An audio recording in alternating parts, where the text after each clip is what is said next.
வங்காள தமிழ் என்று முழங்கிய பாவேந்தன் பாரதிதாசன் அடிதொட்டி அவையில் வீற்றிருக்கும் அனைத்து ஆன்றோர்களுக்கும் தமிழமுதம் பருகு வந்திருக்கும் சபையினருக்கும் வணக்கம் தெரிவித்து எனது முதல் பேச்சை ஆரம்பிக்கிறேன். கிட்டத்தட்ட 4 ஆண்டுகளாக இந்த இலக்கிய வட்டத்திற்கு வந்திருந்தாலும் ஒரு நூல் அறிமுகமாக முதல் வாய்ப்பு இது. அதை தாண்டி ஒரு பெருமை கொள்வது என்னென்றால், எனது இலக்கிய வழிகாட்டி ஆசான் சிவகுமார் அவர்களுடன் இணைந்து இந்த மேடையில் நான் பயணிப்பது எனக்கு உள்ளபடியே மகிழ்ச்சி அடைகிறேன். எழுத்து என்ன செய்யும்? கழுத்துக்கு புகழ் மாலைகள் வழங்கலாம், சில சமயங்களில் கழுத்துக்கு தூக்கு கயிறு கூட வழங்கலாம். ஒரு பார்வையாளனுக்கும் ஒரு கலைஞனுக்கும் என்ன வித்தியாசம்? எப்பொழுது ஒரு பார்வையாளன் கலைஞனாக மாறுகிறான்? ஒரு சாதாரண நிகழ்வு அவனுக்குள் ஏற்படுத்துகிற ஏதோ ஒரு மாற்றம் அவனை கலைஞனாக மாற்றி விடுகிறது. ஒரு பூவில் வண்டு தேனெடுக்க வருகிறது. இது சாதாரண காட்சி. நாம் இதை பார்த்து பூவை தேடி வண்டு போகிறது, கடந்து போய்விடுவோம். இது சிவகுமார் ஐயா பார்த்தால் அவருடைய புகைப்பட கருவி உடனே திறந்துவிடும். ஒரு மிகப்பெரிய காணொளியோ அல்லது புகைப்படமோ விரிந்துவிடும். இது கவிஞர் அறவழி ஐயா பார்த்தால் மலர் தொழிலாளர்களை இன்னுமா சுரண்டுகிறது வண்டின் அதிகாரம் என்று சோசலிசம் பேசிவிடுவார். இப்படியாக தான் சந்திக்கிற விஷயங்களை, தான் பார்க்கிற சமூகத்தில் இருக்கிற ஏதோ ஒரு காட்சியோ அல்லது சமூகமே அவருக்கு காட்சியாக படுகிறதோ, அப்படித்தான் ஒரு கலைஞன் உருவாகிறான். அவனுக்குள் இருக்கிற எழுத்து விரிவடைகிறது. அது கவிதையாக, கட்டுரையாக, புதினமாக வெளிப்படுகிறது. இப்படி ஆணாதிக்க சமூகம் என்று எப்பொழுது தோன்றியது என்று நினைத்து பாருங்கள். முதலில் வாழ்க்கா முதல் கங்கை வரையில் ராகுல் சாங்கித்யன் பதிவு பண்ணியிருப்பார், ஆதிச்சமூகம் தாய் வழி சமூகம். தாய் தான் அங்கே எல்லாவற்றையும் வழிநடத்தி செல்லக்கூடிய தலைவியாக இருந்தாள். எப்பொழுது இந்த தாய் தந்தையாக மாறுகிறது என்றால், நகர்ந்து கொண்டே இருக்கிற மனிதன் விவசாயம் என்ற ஒன்றை கண்டுபிடித்த பிறகுதான் நோய்கள் தோன்றுகின்றன என்று தொல்லியல் வரலாறு கூறுகிறது. ஒரே இடத்துல இருந்து உணவு சமைக்க, உணவை பரிமாற என்று மாறுகின்ற மனிதனிடத்தில்தான் அப்பொழுதுதான் அதிகாரம் பெண்ணிடமிருந்து ஆண் கைக்கு மாறுகிறது. இப்போ ஆண் அந்த பெண்ணை தனக்கான அடிமையாகவே கொஞ்சம் கொஞ்சமாக மாற்றி விடுகிறார். இப்போ அதிகாரம் எல்லாம் அவர் கையில் சிக்க, பெண் ஆணுக்கு பதில் பெண் பார்த்தீர்கள் என்றால் 2 இடங்களிலுமே, அகமாகட்டும் புறமாகட்டும் 2 இடங்களிலும் அவர்கள் அடிமைப்படுத்தப்படுகிறார்கள். இப்படி ஒரு சூழலில் ஒரு பெண்ணாக, இன்னும் சொல்ல போனால் ஒரு காலனிய பெண்ணாக இன்றும் நாம் சொல்லிக் கொண்டிருக்கிறோம். அவளா காலனியை சேர்ந்தவர், வளவை சேர்ந்தவர் என்று ஒரு முத்திரை குத்தப்பட்ட சூழலில் இருக்கிற பெண் எவ்வளவு விஷயங்களை அனுபவித்திருப்பாள் என்பதை இந்த நூல் தெளிவாக பதிவு செய்கிறது. இன்னொரு ஒற்றுமை, இன்று வெளியிடப்பட்ட அல்லது இன்று அறிமுகப்படுத்தப்பட்ட 3 நூல்களுக்கும் ஒரு ஒற்றுமை இருக்கிறது. அது பெண்கள் தங்களை சமூகத்திற்கு நிரூபித்துக் கொள்கிற நூல்களைத்தான் இங்கே நாம் அறிமுகப்படுத்தி இருக்கிறோம். தோழர் அருண் பாலாஜி அவர்கள் எழுதிய நூலில் இருக்கிற குட்டம்மாவாகட்டும், நீலச்சிறகு எழுதிய சாய் மீராவாக இருக்கட்டும், இங்கே தோடயம் படைத்திருக்கிற கவிஞர் பிரியதர்ஷினியாக இருக்கட்டும், மூவருமே பெண்களுக்கான உரிமையை நிலைநாட்டக்கூடிய கவிதைகளாகத்தான் நிற்கிறார்கள். இதை பற்றி தன்னை பற்றி அவர் சொல்லியிருக்கும் இந்த தொகுப்பினுடைய முதல் அறிமுகத்தை நீங்கள் புரிந்து கொண்டாலே இந்த கவிதையினுடைய வீரியம் என்ன என்று தெரியும். ஊருக்கு ஒதுக்குப்புறமான காலனியில் எங்கள் மூத்திரத்தை நாங்களே மொண்டு ஊற்றும் குடிசைதான் எங்கள் வாழ்வை பழக்கிவிட்ட மாளிகை. இதையெல்லாம் கடந்து கடைசியாக எழுதுகிறாங்க, காற்று, மழை, ஜன்னலென வருகிற கவிதை எழுத படிக்க ஆசையாக இருக்கும். நின்னா, நடந்தா, சிரிச்சா, படிச்சா, குதிச்சா துரத்தி வருகிற பிரம்புகளை வீசி எறிய கொஞ்சம் காத்திரமாகவே எழுதுகிறேன். இதுதான் அவர்கள் இந்த கவிதைக்குள்ளே படைத்திருக்கிற ஒரு மிகப்பெரிய உலகம். ஐயா சொன்ன மாதிரியே ஆண்களால் எழுத முடியாத பெண்களின் உணர்வுகளை ஒரு பெண் மிகச் சரியாக படைத்து விடுவார். அதுதான் இந்த கவிதைகளுடைய தாக்கம். மலரின் புன்னகைக்குள் மறைந்திருக்கும் எரிமலை கவிதைகள் என்று இதை சொல்லிடலாம். மலரின் புன்னகைக்குள் மறைந்திருக்கும் எரிமலை கவிதைகள். தனக்கான வெளியை மறைந்திருக்கும் கட்டமைக்க துடிக்கும் மனதுக்கும் தன்னை ஓயாமல் இயங்க விடாமல் துரத்தும் ஆதிக்க வெறிக்கு எதிராக மண்ணை முட்டும் சிறு விதையைப் போல எதிர்வினையாற்ற துடிக்கும் வாழ்வுக்கும் இடைப்பட்டு நிற்கும் கவிதைகளும் அவற்றின் வழிகளும் தான் நூலெங்கும் நிரம்பி இருக்கின்றன. இதில் நிறைய பெண்கள் அனுபவிக்கிற பாலியல் வன்கொடுமையிலிருந்து பெண்களுக்கு வீட்டிலும் வெளியிலும் மறுக்கப்படுகிற சுதந்திரம் உட்பட அனைத்தும் 52 கவிதைகளிலும் அடங்கி இருந்தாலும் எந்த ஒரு கவிதையும் மறுபடியும் மறுபடியும் வராமல் மிக தெளிவாக சலிப்பு தட்டாமல் மிக தெளிவாக நம் பார்வைக்கு வைக்கப்பட்டிருக்கிறது. சில மேற்கோள்களை நான் இந்த கவிதையிலிருந்து 52 கவிதைகளையும் உங்களிடம் வாசித்து விடுவதில் எனக்கு பேராசைதான், ஆனால் கால நேரம் அல்ல. சில கவிதைகளிலிருந்து சில மேற்கோள்களை சொல்கிறேன், கவனியுங்கள். மேன்மாட கண்களில் படாதபடி அம்மாவின் துத்த உடல் மறிக்கட்டும். இதுதான் முதல் கவிதையே. தோடயம் என்பதன் பொருள் என்ன அப்படின்னு அகராதி சொல்லுது.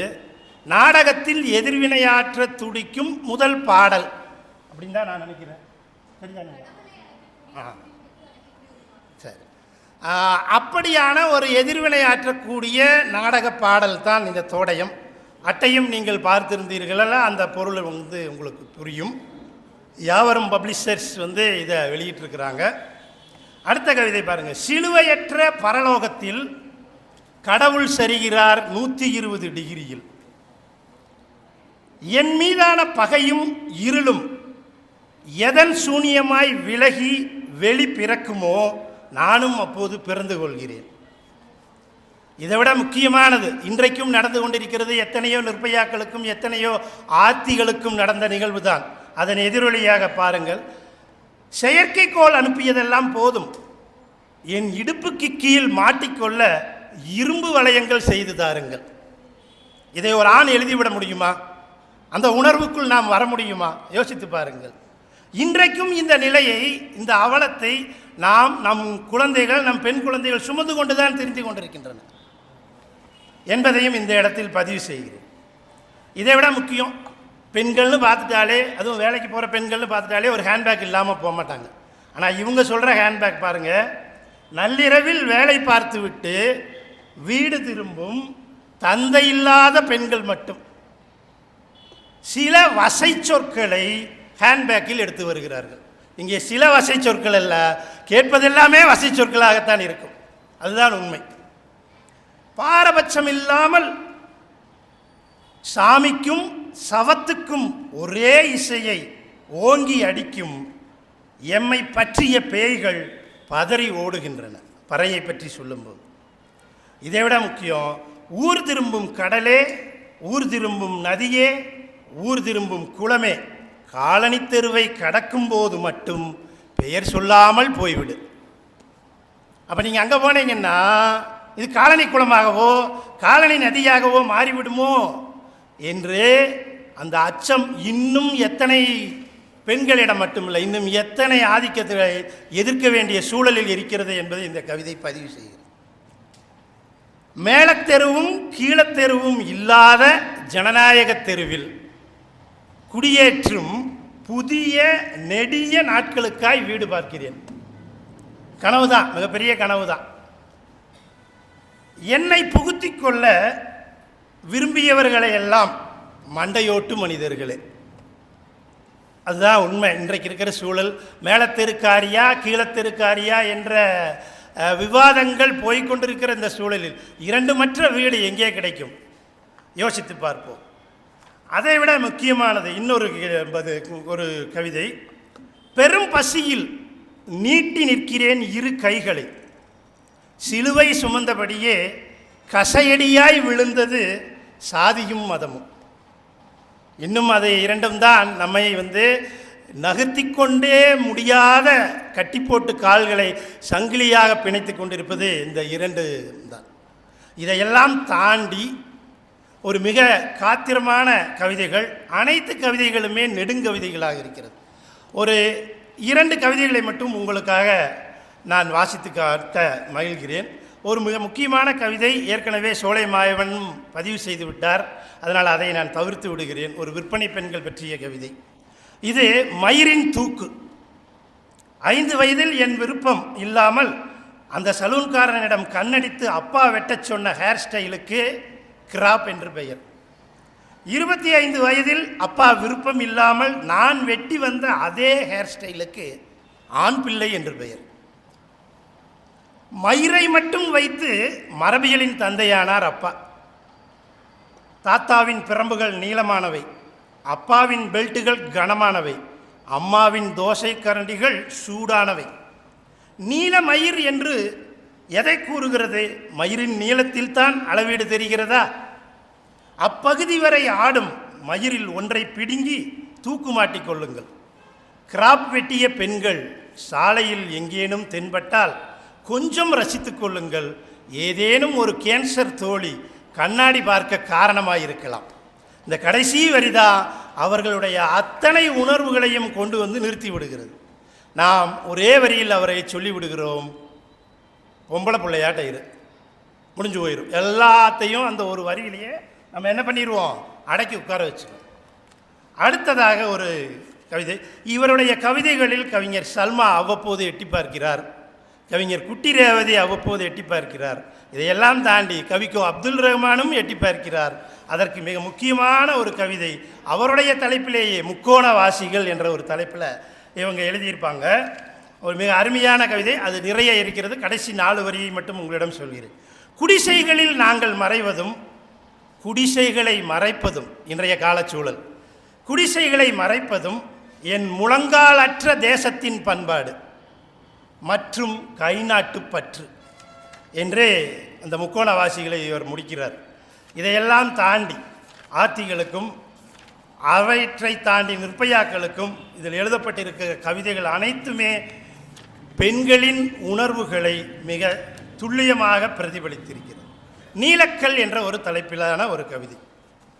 நான் என்பது எதை ஒத்தது? பின்னல்களற்ற கூந்தலுக்கு அடங்காப்பிடாரி என்றார். முக்கால் கால் நிரம்பும் கெட்டி ஜீன்ஸுக்கு அவிழ்த்து விட்ட கவிதை என் கழுதை என்பதா? வைத்தாலுமே நழுவி விட்டு ஓடும் ஸ்டிக்கர் பொட்டில் இல்லாது போகும் பசைக்கு தப்பு தப்பாய் வாங்கிக் கொள்கிறேன் வசை. கொலுசுகளற்ற கால்களை மூடிக்கொள்கின்றன என் நீலச் சேலைகள், மறைத்து கொள்கின்றன பிடித்த கம்மலை விட தங்கத்தில் வடித்த கம்மல் இல்லாத காதுகளை. வழிந்தோடும் கற்றை மயிர் அந்நியத்தின் பார்வையிலிருந்து கண்ணியம் காக்க மாட்டச் சொல்கிறது 1/4 கிராமில் மூக்குத்தி.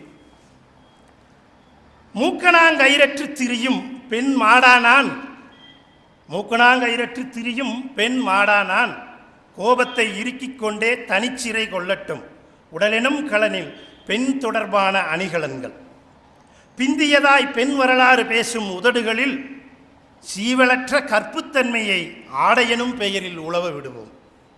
கவிச்சி கூத்தாடும் பிராண குழிகளில் கட்டி தொங்கவிடட்டும் பெயர் வைக்கா அணிகள் என்று.